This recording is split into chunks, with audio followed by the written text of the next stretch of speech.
మరి ఆ దినాల్లో కన్య మరి ఇప్పుడు ప్రవచనాలు విన్నాం కదా మనం.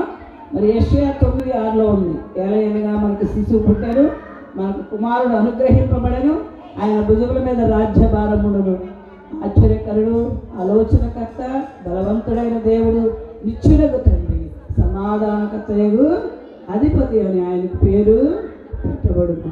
ప్రభు స్తోత్రం. ప్రభు ఎంత ధన్యులు అంటే మనం చాలామంది చాలా విషయాలు చాలా చోట్ల విన్నప్పుడు నాకు బాధ కలుగుతుంది. క్రైస్తవులుగా పుట్టినందుకు ఎందుకు నేను ఇలా పుట్టాను అనుకుంటాను. దయచేసి అలాంటి ఆలోచన ఎవరిలో ఉంటే ఈ ధనాన్ని తీసివేసుకోండి. మనం చాలా ధన్యులు.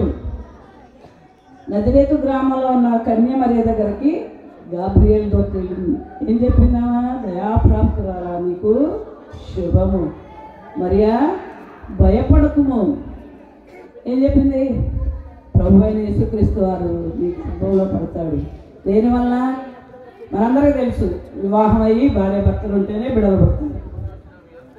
కానీ కన్య మరియ గర్భాన పరిశుద్ధుడైన దేవుడు యేసుక్రీస్తు ప్రభు వారు పుట్టారు.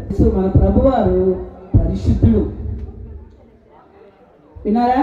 మరి అట్లా పుట్టిన మన ప్రభు ఆయన చూడటానికి ఎవరు వచ్చారు? ఆయన రాజులకు రాజు. ఆయన రాజుల గృహంలో పుడితే మనందరం చూసేవాళ్ళ. ఆనాడు గొర్రెల కాపర్లు మందలో అటవీ ప్రాంతంలో ఉండి గొర్రెలు కాసుకుంటున్నారండి. అక్కడికి వెళ్ళింది గాబ్రియేల్ దూత. భయపడకుడి, ప్రజలందరికీ కలుగబోవు మహా సంతోషకరమైన సువర్తమానం నేను మీకు తెలియజేస్తున్నాను.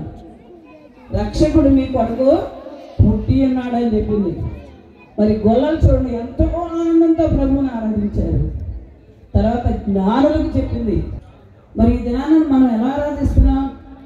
నేను మొన్న ఒక 10 days బ్యాక్ ఒక మెసేజ్ విన్నాను. ఏంటంటే యేసుక్రీస్తు ప్రభు వారు సెమీ క్రిస్మస్. ఈరోజు ఏంటి మనం జరుపుకునేది? క్రిస్మస్ ముందు సెమీ క్రిస్మస్. ఈ సెమీ క్రిస్మస్ తీసుకొచ్చింది అశోక్ గారి గ్రామానికి. కాబట్టి ఈ యొక్క క్రిస్మస్ ఆరాధన మనం ఎలా చేస్తున్నాం ఈ సమయంలో ఒకసారి గుర్తుంచుకోండి, గమనించుకోండి.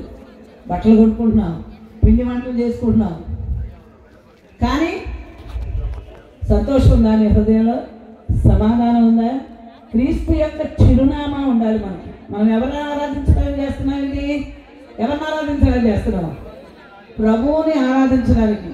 ఎవరు పుట్టారు? క్రిస్మస్ అంటే ఎవరు పుట్టినట్టు? యేసుక్రీస్తు ప్రభు వారి యొక్క జన్మదినం.